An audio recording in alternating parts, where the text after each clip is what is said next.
कुछ अर्सा कबल मैंने खबर दी थी कि गंडापुर साहब जो है वो असेंबली के स्टाफ को, वो सीएम ऑफिस के स्टाफ को, वो कुछ अपने दोस्त एमपीएस को बता रहे हैं कि जनाब मैं करण अर्जुन की तरह वापस आने वाला हूं।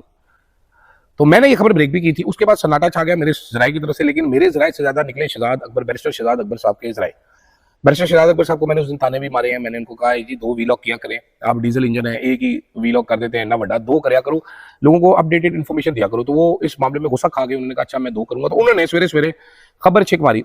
उन्होंने कहा जनाबे वाला, अच्छा उन्होंने खबर की तो हम भी पीछे भागे इस खबर के। हमने इधर उधर फोन शोन किए कि जो सब की हो रहा है, कैसे हो रहा है, वो भी हमें बताएं। तो उन्होंने कहा जनाबे वाला, हुजूरे वाला, प्यारे बच्चों, क्यूट से बच्चों, हो ये रहा है कि गंडापुर साहब पिछले कुछ अरसे से विजिट कर रहे हैं इस्लामाबाद। वो एक फार्म हाउस पे रुकते हैं।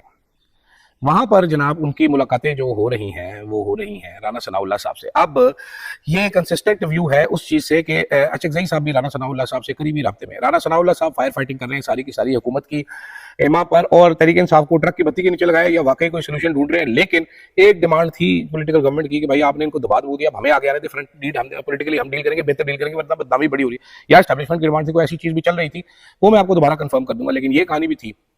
तो अब राना सनाउल्लाह साहब से मुलाकातें हो रही है और इसमें एक अहम किरदार और भी हैं जिनका नाम है जनाब शेर अफजल मरवत। ये शहजाद अकबर साहब का दावा है। मरवत साहब को केस करने का बड़ा शौक होता है, तो वो शहजाद अकबर पे केस करें। बरतानिया में वो बैठे हुए हैं ताकि शहजाद अकबर, मैं सिर्फ मैसेंजर हूँ, मरवत साहब आप बड़े गुस्से नाक हैं, आपकी नाक से जहर भी क्या टीका निकल सकता है, तो इसलिए मुझे ना कहिएगा, ये शहजाद अकबर साहब को बताइएगा। दूसरी तरफ अब आप इसको कनेक्ट करें अगर सुहेल अफरीदी साहब से। सुहेल अफरीदी साहब मल्टीपल टाइम्स ये कह चुके हैं कि मेरे खिलाफ साजिश की जा रही है और पार्टी के अंदर से सुहेल अफरीदी के खिलाफ साजिश हो रही है। अगर आप मशाल यूसुफजई का ट्वीट देखेंगे, हिट वो भी सुहेल अफरीदी को करती है। अगर आप चंद और लोगों को देखेंगे, वो भी सुहेल अफरीदी को ही हिट करते हैं कि जनाब सुहेल अफरीदी कुछ नहीं कर रहा, सुहेल अफरीदी कुछ नहीं कर रहा। मेरी इत्तलात के मुताबिक तहरीक इंसाफ के अंदर कुछ लड़ाइयाँ शड़ाइयाँ भी हुई हैं और सुहेल अफरीदी और दीगर कह रहे हैं कि भाई अगर ये इन्होंने डिसाइड नहीं करना, बाबा जी हजरात ने, जो इमरान खान साहब ने रिकमेंड किए, तो फिर हमें ही करना पड़ेगा। तो फिर हम ही फ्रंट लाइन पे आते हैं और हम ही एहतजाज का ऐलान करते हैं, फिर जो होगा देखा जाएगा। सुहेल अफरीदी को ये भी कहा गया है कि सुहेल भाई आपको नाअहल कर दिया जाएगा। तो सुहेल अफरीदी साहब इंगेज्ड भी हैं और डिसएंगेज भी हैं,